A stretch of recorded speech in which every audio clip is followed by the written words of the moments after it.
in Norman has issued a severe thunderstorm warning for central Grady County in central Oklahoma until 5:45 p.m. Central Daylight Time. At 5:06 p.m. Central Daylight Time, a severe thunderstorm was located 6 miles northeast of Lake Chickasha, moving southeast at 15 miles an hour. Expected hazards include tennis ball-size hail and 60 miles an hour wind gusts. This is a radar-indicated threat.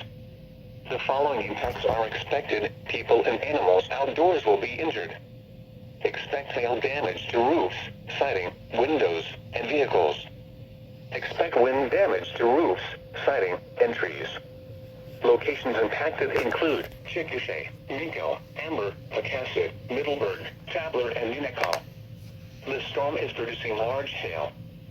Seek shelter now inside a sturdy structure and stay away from windows.